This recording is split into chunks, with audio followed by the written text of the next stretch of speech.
Alors j'ai fait une vidéo récemment sur la thyroïde et le lien entre les flavonoïdes ou les polyphénols de manière générale et la thyroïde, comme quoi certains polyphénols ou flavonoïdes peuvent inhiber la fonction de la thyroïde. Donc là, je voulais continuer à parler un petit peu de la thyroïde parce que j'étais tombée sur cette étude intéressante qui est un assez bon résumé sur la thyroïde et sur ce qui peut empêcher son bon fonctionnement. Donc voilà, c'est vrai que la thyroïde, enfin, des problèmes de thyroïde touchent beaucoup de monde. J'ai voilà, beaucoup de clientes, hein, surtout des femmes généralement qui ont ce problème-là, et surtout les femmes quand elles s'approchent de la ménopause. Donc voilà, je pense que c'est un sujet intéressant à discuter, la thyroïde. Ça touche beaucoup de monde. Donc voilà la petite étude, je vous l'ai traduit en français ici, euh, et on va en parler.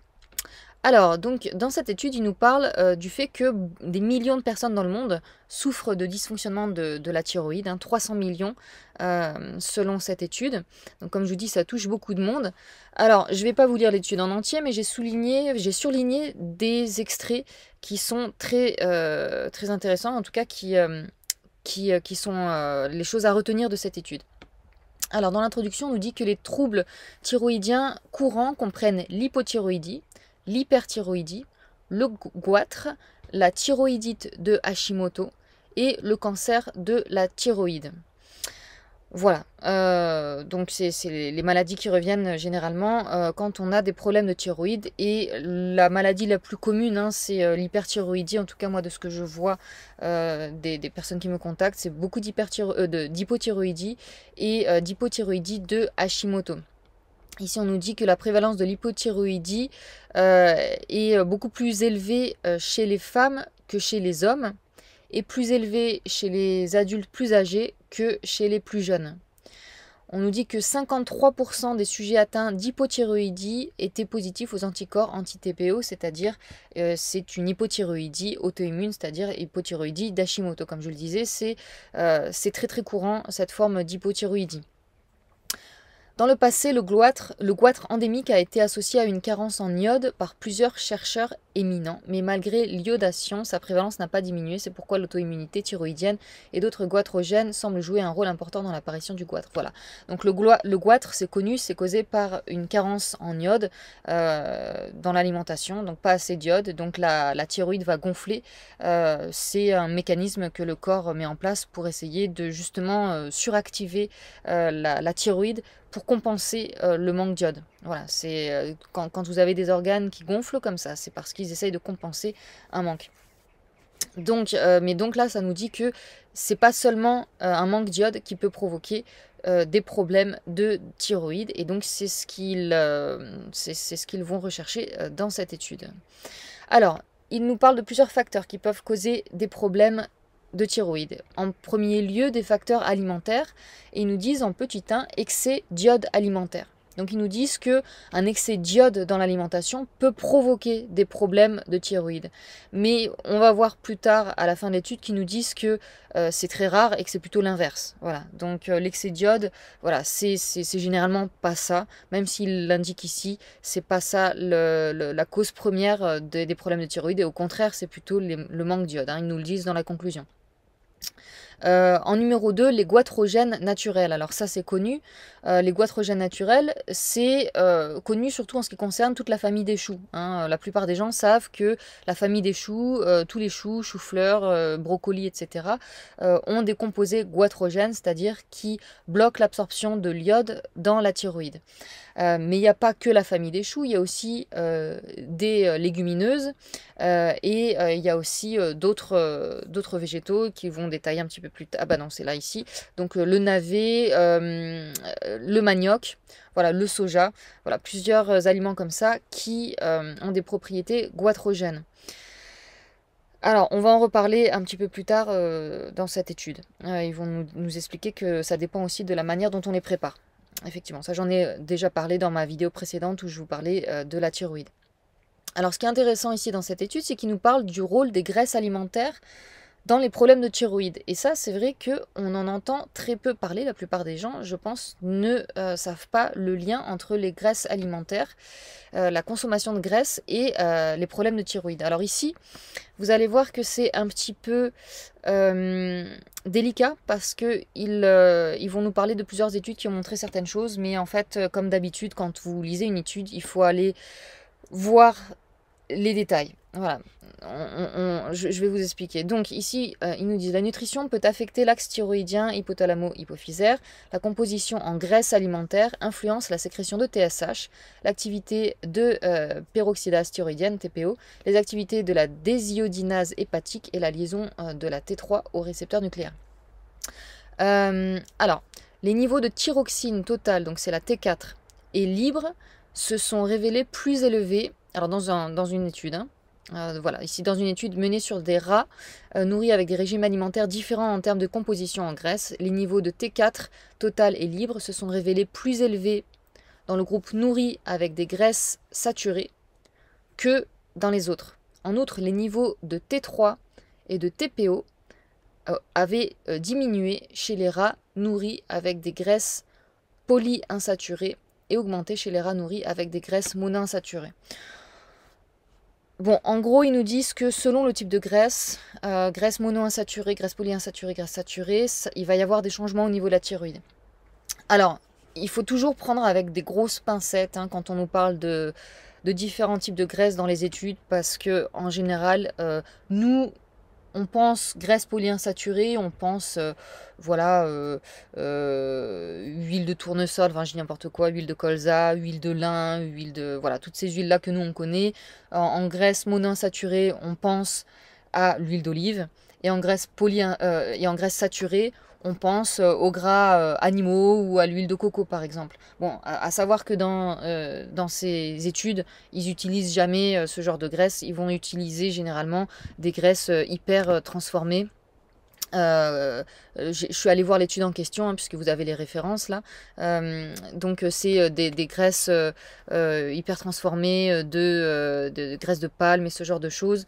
Donc voilà, la graisse monoinsaturée qu'ils utilisent dans l'étude, ça n'est pas de l'huile d'olive, hein, c'est autre chose. Hein. Donc voilà, c'est pas les bonnes graisses que nous on connaît. Donc juste à préciser parce que forcément ça va impacter les résultats des différentes études hein, quand ils parlent des graisses. Il faut toujours aller voir, quand ils parlent de graisse, il faut toujours aller voir de quelle graisse ils parlent. Donc ici, pour revenir sur ce qu'ils nous disent que la T4 est plus élevée dans le groupe de rats nourris avec des graisses saturées. Donc il y a plus de T4 en circulation. Il y a plus de T3 et de TPO. Non, il y a moins de T3 et de TPO chez les rats nourris avec des graisses polyinsaturées. Donc ça c'est quelque chose de négatif, hein, parce qu'au contraire la T3 en fait c'est l'hormone vraiment active dans le corps. Et donc les niveaux de T3 et de TPO ont augmenté chez les rats nourris avec des graisses monoinsaturées. Voilà, donc ici ça nous dit que les graisses polyinsaturées c'est plutôt négatif pour la thyroïde, les graisses monoinsaturées c'est plutôt positif pour la thyroïde. Mais là, bon, encore une fois, on ne sait pas trop. Moi, personnellement, je préfère pas accorder trop d'importance à ce qu'ils racontent, comme je l'ai expliqué, parce que les graisses qu'ils utilisent, c'est pas des graisses naturelles que nous, on consomme. Ça peut donner une idée, mais voilà. Ici, je vous dirais, alors ça montre que l'huile d'olive, c'est bon pour la thyroïde, mais c'est pas l'huile d'olive qu'ils ont utilisée. Donc, c'est pas parce que c'est une graisse monoinsaturée que toutes les graisses monoinsaturées se valent. C'est ça que je veux dire par là. Mais en tout cas, voilà, je vous parle de cet extrait-là ici parce que voilà, ça montre qu'il y a quand même un impact sur la thyroïde du gras, des différentes graisses que l'on consomme. Donc, l'activité hépatique de la iodinase a diminué, quelle que soit la composition en graisse. Donc la iodinase, c'est une enzyme qui permet de convertir, entre autres choses, hein, de convertir la T4 qui est inactive en T3 active. Et donc, en fait, cette étude nous montre que la consommation de graisse diminue cette enzyme, donc diminue cette conversion. Donc là, encore une fois, il faut réfléchir au-delà de ce que nous disent les études. Hein. Donc, qu'est-ce que ça veut dire là ? Ça peut vouloir dire différentes choses. À première vue, ça veut dire que c'est plutôt quelque chose de négatif, hein, puisque du coup, si l'activité de la iodinase a diminué, bah, il y a moins de conversion de T4 en T3. Et donc, la T3, comme je disais, c'est la forme vraiment active. Mais ça pourrait être expliqué de plusieurs façons. Déjà, ça peut être expliqué parce que quand on mange du gras, c'est connu que le gras, c'est quelque chose qui réchauffe. Hein, c'est quelque chose qu'on va manger en plus grande quantité en hiver. C'est un apport nutritionnel, c'est un macronutriment qui permet vraiment de réchauffer le corps. Et soit vous l'avez déjà expérimenté vous-même. Quand j'en ai parlé, notamment en interview avec Myriam Landswood, elle nous racontait que quand elle vivait dans la nature, en hiver en Nouvelle-Zélande, sous une tente dans la nature avec son mari, les premières semaines ou les premiers mois, ils n'arrivaient pas à chasser des animaux sauvages. Et ils mangeaient tous les jours, principalement végétariens, et avec des huiles végétales. Mais ils se réveillaient toutes les nuits, transis de froid. Ils avaient vraiment très très froid et ils n'arrivaient pas à se réchauffer, malgré la quantité qu'ils mangeaient, malgré le fait qu'ils mangeaient chaud, etc. Et la première fois où ils se sont sentis vraiment réchauffés de manière profonde, c'est quand ils ont réussi à chasser un animal et qu'ils ont mangé sa graisse. Voilà, donc est-ce que, ici on pourrait dire que l'activité de la iodinase a diminué ? Peut-être parce que justement le corps a moins besoin de faire ces transformations-là grâce à cet apport en graisse qui permet au métabolisme de mieux fonctionner. Voilà. Ou alors, est-ce que la iodinase a diminué parce que quand on a un apport riche en graisse dans l'alimentation, et ben le foie va devoir gérer cet apport-là, faire des transformations, mettre en route un certain métabolisme pour digérer correctement le gras et que du coup il met entre parenthèses, ou en tout cas il met dans la file d'attente, il met la transformation de T4 en T3 en quelque chose de moins urgent. Voilà. Est-ce que ça pourrait être ça? Parce que voilà, on sait que quand on mange du gras, et en particulier beaucoup de gras, c'est beaucoup de travail pour le foie. Donc forcément ici, cette enzyme, elle est dans le foie et elle permet de faire un certain travail par rapport à la thyroïde. Mais donc voilà, si le foie a beaucoup de travail à cause de cet apport riche en gras, forcément ça va impliquer des changements au niveau de métabolisme, d'autres choses dans le foie. Voilà. Donc voilà, je vous explique ça pour vous dire que dans les études, il faut toujours regarder au-delà de juste ce que l'étude nous dit. L'activité de la TPO pourrait être stimulée par la consommation d'oméga 3, donc ça c'est intéressant aussi, mais encore une fois dans ces études, les types d'oméga 3 qu'ils utilisent, c'est pas ce qu'on connaît nous, hein. Ils n'ont pas utilisé de l'huile de poisson par exemple, ils ont utilisé je sais plus quel type d'oméga 3, mais ça fait partie des oméga 3 transformés dont je parlais tout à l'heure, enfin des graisses transformées dont je parlais tout à l'heure qu'ils ont utilisé. Mais bon, ça peut être quand même intéressant de savoir que voilà, ils ont trouvé que les oméga 3 pouvaient augmenter l'activité de la TPO. Donc c'est quelque chose de positif pour la thyroïde. Et par les acides gras monoinsaturés. Alors qu'elle est réduite, la TPO, par les acides gras polyinsaturés oméga 6. Voilà, c'est assez connu que les oméga 6, en grande quantité, c'est plutôt délétère pour la santé. Donc c'est quelque chose qui nous le confirme ici, mais bon, encore une fois, à prendre avec des grosses pincettes. Une consommation alimentaire riche en graisse de saindoux, alors là c'est vraiment intéressant. Donc riche en graisse de saindoux a induit un dysfonctionnement thyroïdien important et une morphologie anormale chez des rats. Donc je suis allée voir cette étude en particulier parce que c'est intéressant. Comme je vous dis, d'habitude quand ils font des études sur le gras, ils utilisent des graisses hyper transformées, hydrogénées et toujours quasiment des graisses végétales, alors que là c'est du saindoux, c'est du gras de bœuf. Voilà, c'est du gras de bœuf. Voilà. Et donc ils ont trouvé que une quantité très importante de gras saturé animal, donc de gras de bœuf, induisait un dysfonctionnement thyroïdien chez des rats.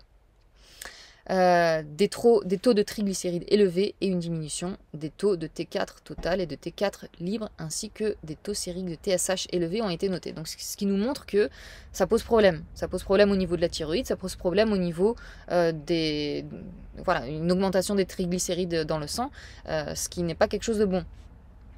Alors, qu'est-ce qu'on pourrait penser de ce résultat-là ?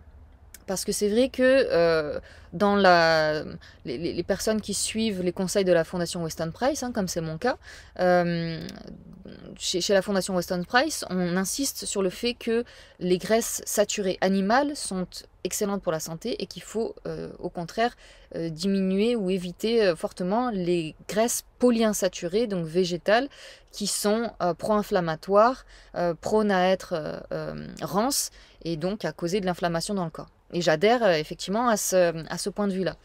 Donc ici, c'est quand même une étude qui nous montre un peu l'opposé de ces choses-là. Ça nous montre que le gras animal saturé peut être délétère, en tout cas pour la thyroïde. Alors pourquoi? La question qu'on peut se poser, c'est pourquoi? Alors déjà ici, c'est une étude sur les rats, pas sur les humains, donc à voir ce que ça donne sur des humains. Mais à savoir que dans cette étude, ils ont pris deux groupes de rats. Ils ont pris un groupe de rats auquel ils ont donné leur alimentation classique, c'est-à-dire c'est de l'alimentation pour rats. Et l'autre groupe de rats à qui ils ont donné l'alimentation pour rats classique, plus beaucoup de saindoux.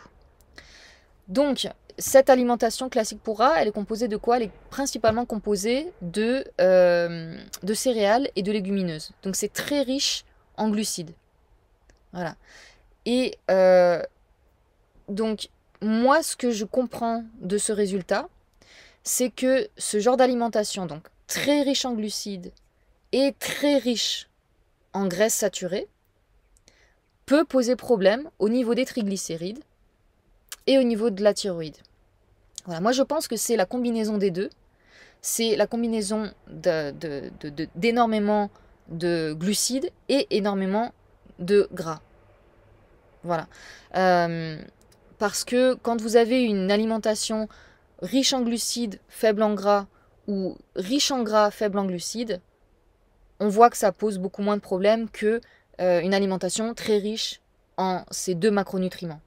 On le voit par rapport à des études qui portent sur les régimes cétogènes, par exemple, ou même les gens qui suivent les régimes cétogènes, qui ont énormément d'améliorations dans leur santé, à l'opposé, chez des gens qui suivent une alimentation riche en glucides et pauvre en gras. Alors, moi, je pense que personnellement, celle-là est beaucoup plus délétère que l'alimentation cétogène, mais ma position, de toute façon, elle est au milieu. Je pense que ni l'un ni l'autre n'est bonne pour la santé sur le long terme. Sur le court terme, effectivement, ça peut aider sur certaines choses, mais sur le long terme, moi, je pense que c'est pas quelque chose à conseiller. Donc ça, c'est une chose. Et donc, pourquoi une alimentation riche en gras, au-delà du fait que ces combinaisons glucides-gras, pourquoi une alimentation très riche en gras? Parce que là, c'est pas une alimentation où ils ont rajouté un tout petit peu de gras, c'est une alimentation très riche en saindoux. Pourquoi ça peut causer des problèmes de thyroïde? Je pense que ça peut poser des problèmes de thyroïde parce que ça donne énormément de travail au niveau du foie. C'est ce que je disais tout à l'heure, une alimentation très riche en gras, ça demande un foie qui fonctionne vraiment très bien et ça demande plus de travail au niveau du foie. Et donc si ça demande plus de travail de métabolisation de ces gras au niveau du foie, le foie peut avoir plus de difficultés du coup à mettre en place ses autres fonctions. Et c'est une des raisons pour lesquelles personnellement je ne conseille pas les régimes extrêmes comme le régime cétogène qui, oui, pour moi, il est extrême, où il faut se gaver de gras. J'ai une vidéo sur le régime cétogène où j'ai interviewé Cécile, je mettrai donc, qui a une chaîne dédiée à ce régime cétogène et qui, elle le suit depuis plusieurs années. Je trouve le régime cétogène intéressant, mais personnellement, c'est pas ma position de le conseiller, en tout cas sur du long terme, et pas à tout le monde, et en particulier, moi je ne le conseille pas chez les gens qui ont des problèmes de foie ou qui ont un foie qui ne fonctionne pas optimalement. Voilà, donc moi c'est ce que je retire de ce petit extrait ici. Je pense qu'effectivement une alimentation qui contient de manière modérée ou de manière normale du gras animal, c'est très bon pour la santé. Par contre, qui contient énormément de gras animal ou autre, mais énormément de gras, moi je pense que c'est délétère pour la santé. Et je le vois chez des clients qui viennent vers moi, qui ont suivi des régimes cétogènes ou qui suivent des régimes cétogènes, et quasiment systématiquement, les personnes chez qui le régime cétogène n'a pas marché ou à cause des problèmes, je le vois, c'est parce que c'est des personnes qui ont des soucis au niveau de leur foie. Voilà. Donc, un régime très riche en gras, forcément, ça demande plus de travail au niveau du foie. Et comme on l'a vu tout à l'heure, le foie, il a entre autres, au niveau de la thyroïde, la fonction de transformer la T4 en T3. Et donc, peut-être que c'est pour ça, il ne s'est pas précisé hein, dans cette étude, mais c'est ce que je devine, d'après les résultats de cette étude, que ça a causé, cette alimentation riche en gras, un souci au niveau de la thyroïde, parce que le foie ne pouvait pas fonctionner aussi bien pour transformer la T4 en T3 en présence d'une alimentation trop riche en gras. Voilà, en tout cas, c'est ce que j'en retiens.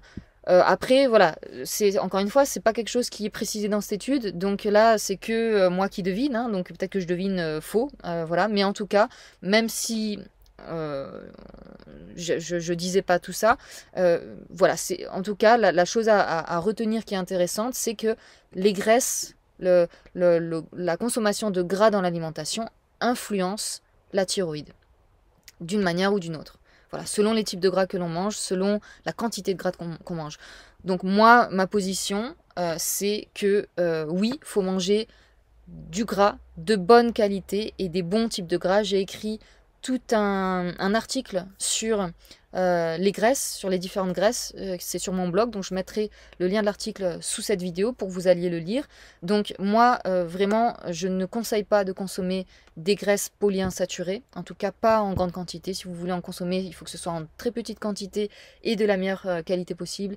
Et que vous devez les protéger de l'oxydation, donc vous devez les garder au frigo, vous devez les consommer rapidement, etc. Mais voilà, notre corps n'est pas fait pour consommer de grandes quantités de graisses polyinsaturées. Donc moi, vraiment, je déconseille la consommation de graisses polyinsaturées. Par contre, je conseille la consommation de graisses monoinsaturées et de graisses saturées, mais de manière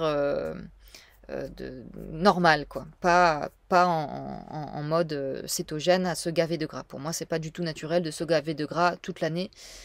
Voilà ma position. Ensuite, on passe au point suivant, le rôle du thé vert. Donc ça, j'en ai parlé dans ma vidéo précédente sur la thyroïde. Ici, on nous dit à nouveau que la fonction thyroïdienne peut être altérée par les extraits de thé vert à forte dose. Donc voilà, les personnes qui prennent des extraits de thé vert sous forme de compléments ou des extraits très dosés de différents flavonoïdes ou polyphénols de manière générale, ça peut impacter négativement leur thyroïde. Le soja, bon ça j'en ai parlé aussi dans ma précédente vidéo, le soja contient des composés goitrogènes et donc peut causer des problèmes au niveau de la thyroïde, surtout quand il y a une carence en iode ou une alimentation peu riche en iode. Une étude montre que un nourrisson qui a été nourri avec du soja, avec des produits à base de soja, a développé un goitre. Et sur les adultes, aussi, des études ont montré que ça pouvait avoir un impact négatif sur leur thyroïde. En ce qui concerne voilà, les autres aliments, on a à nouveau le chou-fleur, le chou, la moutarde, le navet, le radis, les pousses de bambou, le manioc. Tous ces aliments-là possèdent une activité anti-TPO, donc anti-thyroïdienne. Le rutabaga également.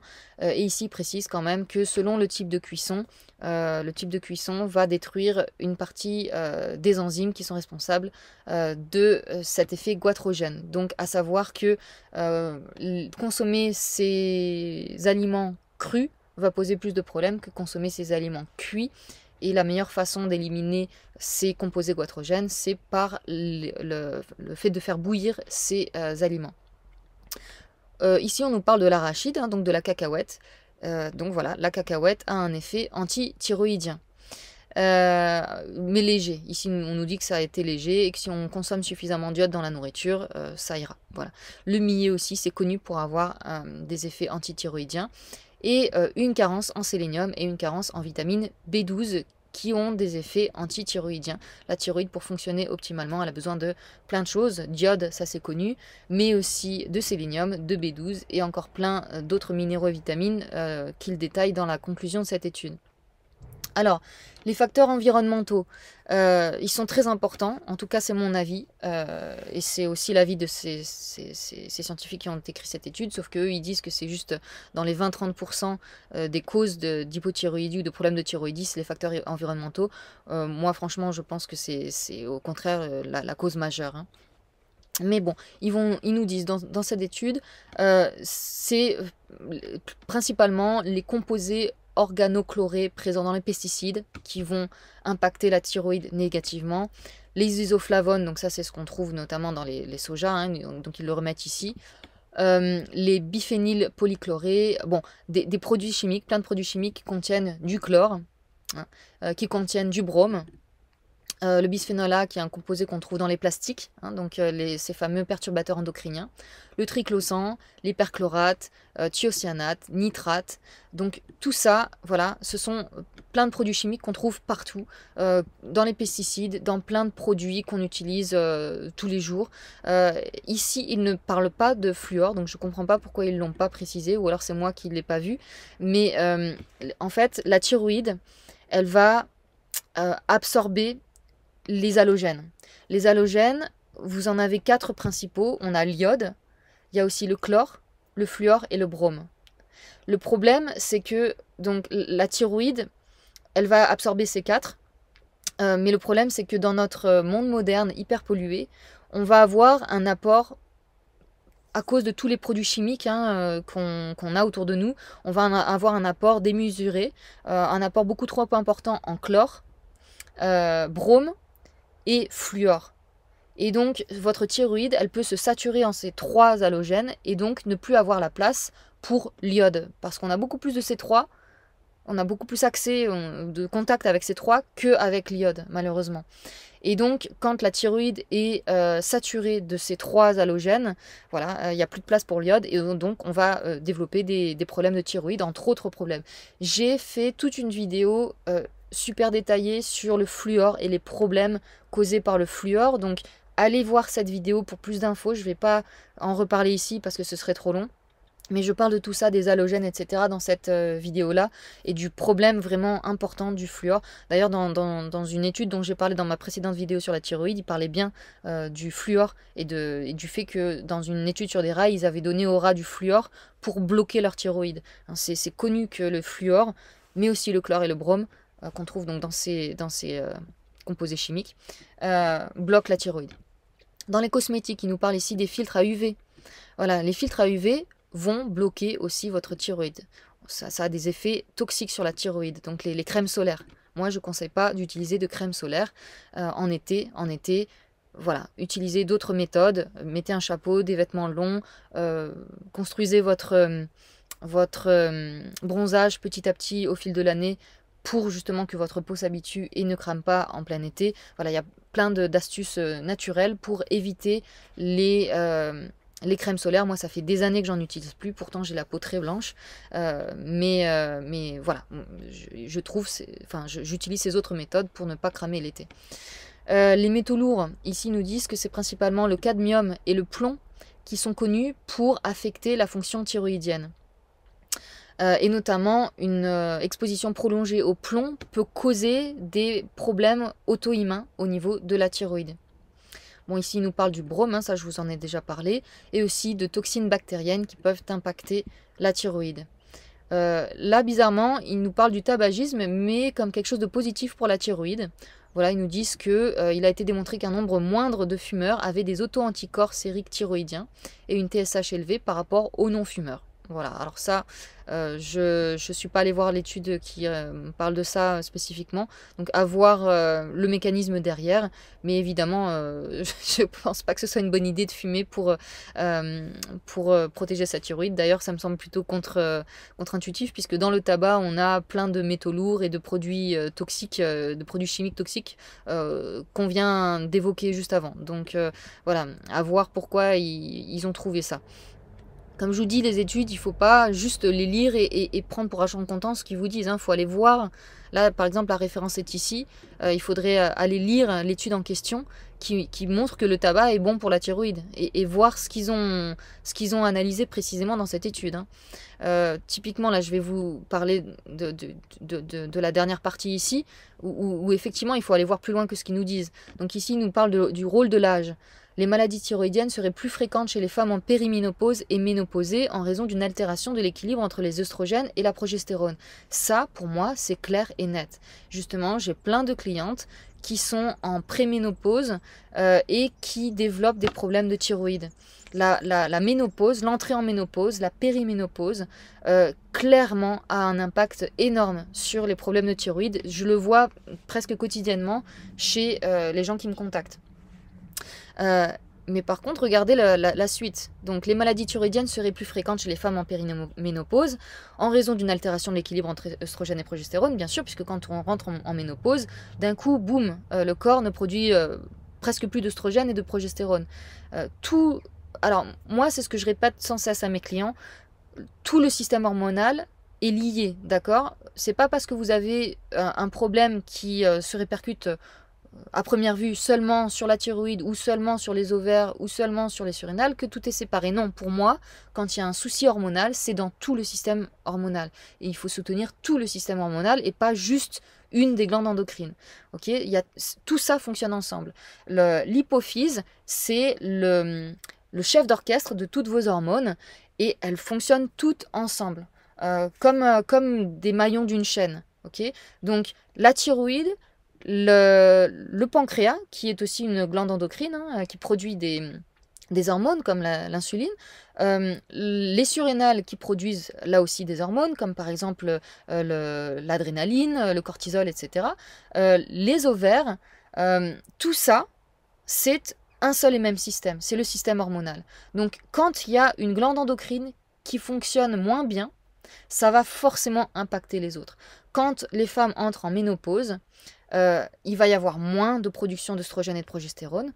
Donc les ovaires qui fonctionnent différemment, qui fonctionnent beaucoup moins efficacement, enfin elles fonctionnent plus de la même manière qu'avant. Ça ne va pas impacter que les ovaires, ça va impacter tout le système hormonal. La preuve, les femmes qui entrent en ménopause, beaucoup d'entre elles vont développer des soucis de thyroïde. C'est lié aussi avec les surrénales. Si vous êtes une femme en préménopause et en situation de burn-out ou de stress intense, là vous avez les ovaires qui fonctionnent moins bien, vous avez les surrénales qui ont du mal, et vous entrez et donc ça peut impacter d'autres hormones dont la thyroïde, et c'est ce qu'on voit souvent. Voilà, donc ne pas oublier que tout ce système hormonal fonctionne ensemble. Voilà, il ne faut pas séparer chaque glande endocrine, vraiment, pour moi, quand il y en a une qui est faible, il ne faut pas soutenir que celle-là, il faut toutes les soutenir. Bon, ensuite, je lis la suite. Cependant, l'administration quotidienne de génistéinaglycone, un goitrogène connu, qui est extrait du soja. Donc l'administration quotidienne de ce goitrogène aux femmes ménopausées sur une période de 3 années n'ont pas modifié les niveaux de T3, T4, TSH et l'activité enzymatique, prouvant ainsi qu'il n'y a aucune relation entre l'âge et les maladies thyroïdiennes. Alors ça, j'ai trouvé vraiment ça très très fort qu'ils nous sortent ça. Donc encore une fois, ça illustre le fait que vous ne pouvez pas prendre pour argent comptant ce que disent les études. C'est intéressant les études, oui, mais il faut aller voir toujours au-delà. Il faut aller voir pourquoi ils nous disent ce qu'ils nous disent, d'où ça sort. Et il faut mettre de la logique là-dedans, ok? J'en parle dans plusieurs de mes vidéos que pour comprendre les choses au niveau de la santé, il ne faut pas seulement lire des études scientifiques. C'est loin d'être suffisant. Il faut savoir les lire d'une part, il faut aller voir les détails de ce qu'ils nous racontent, faut mettre du bon sens là-dedans, il faut utiliser ses connaissances, etc. Donc là, je vais vous expliquer. Donc là, ils nous disent que d'un côté, les maladies thyroïdiennes seraient plus fréquentes chez les femmes ménopausées, que c'est quelque chose de connu, il y a plein d'études qui montrent ça. Mais par contre, selon une étude, dans une étude, ils ont donné un composé goitrogène aux femmes ménopausées, et en fait, ça n'a rien changé à leur taux de TSH, etc. Ça n'a rien changé au fonctionnement de la thyroïde. Et pour eux, donc, ça prouve qu'il n'y a pas de relation entre l'âge et les maladies thyroïdiennes. C'est complètement faux. Donc, regardez, ce composé goitrogène, génistéinaglycone, qu'est-ce que c'est? Comme je le disais, c'est un isoflavone extrait du soja. C'est connu que le soja, c'est goitrogène, oui, mais le soja, c'est aussi œstrogène-like. Ce composé-là, dont il nous parle, ici, c'est un composé œstrogène-like. Et voilà, il y a plein d'études qui le montrent, et je vous ai juste mis une étude là, avec juste ce mini extrait qui dit que ce composé, c'est un phytoœstrogène puissant. C'est un phytoœstrogène puissant. Donc évidemment que ça n'a pas aggravé, enfin ça n'a pas modifié les taux de TSH, etc. de ces femmes-là, puisque justement on était en train de dire juste avant que les taux de TSH, T3, T4 sont impactés par la baisse d'œstrogène et de progestérone. Et là, ce qu'il leur donne, c'est un œstrogène mimétique. Donc ça va rééquilibrer la thyroïde. Voilà, j'espère que vous comprenez aussi bien que moi le fonctionnement de ça. Si ce que je viens de vous dire n'est pas clair, n'hésitez pas dans les commentaires, je le reformulerai différemment. Mais en gros, ils nous disent que voilà, ils ont donné un goitrogène à des femmes ménopausées, que ça n'a pas changé l'activité de leur thyroïde. Mais pourquoi? Mais parce qu'ils leur ont donné des œstrogènes. Et que rétablir le niveau d'œstrogène rétablit aussi les niveaux d'hormones thyroïdiennes. Voilà, c'est pour ça, j'en parle dans ma vidéo précédente sur la thyroïde, que quand ils ont donné du soja à des nourrissons, ça leur a provoqué des goitres. Quand ils ont donné du soja à des femmes ménopausées, ça n'a pas provoqué de goitres. Pourquoi? Mais parce que c'est du soja qui est œstrogène mimétique. Donc qui est bénéfique. Les œstrogènes mimétiques sont bénéfiques pour les femmes ménopausées. Voilà, en quelques mots sur cette étude. Après, voilà, ils nous disent en conclusion que diverses procédures comme le trempage, le lavage, l'ébullition et la cuisson peuvent aider à réduire le pouvoir goitrogène des aliments dont on a parlé tout à l'heure. La supplémentation en iode, ou personnellement moi je conseille plutôt une alimentation naturellement riche en iode. Voilà, ici ils nous disent l'alimentation quotidienne devrait inclure des aliments stimulant la thyroïde, comme ceux riches en iode. Voilà. En acide aminé tyrosine, c'est connu que la tyrosine c'est un acide aminé qui soutient la thyroïde. En minéraux comme le sélénium, le zinc, le cuivre, le fer, ainsi que diverses vitamines, notamment les vitamines B, C et E. Alors, moi, si vous me connaissez, vous savez que je ne conseille pas de consommer des vitamines et minéraux isolés. Moi, ce que je vais vous dire de consommer pour soutenir votre thyroïde, c'est évidemment des aliments qui sont riches en tout ça. Qu'est-ce qui est riche en tout ça? Les produits de la mer, en particulier crus, et en particulier les huîtres. Voilà, moi, l'aliment numéro 1 que je conseille quand il y a des soucis hormonaux, thyroïde ou autre, hein, parce que comme j'ai dit, le système hormonal, c'est un tout. Donc, pour les soucis hormonaux, ou pour soutenir même votre système hormonal, même si vous n'avez pas de soucis, les huîtres, c'est le super aliment numéro 1. Et ensuite, qu'est-ce qui est riche aussi en cuivre, fer et toutes les vitamines B? Le foie. Vous mangez des huîtres crues et du foie plusieurs fois par semaine, vous êtes bon.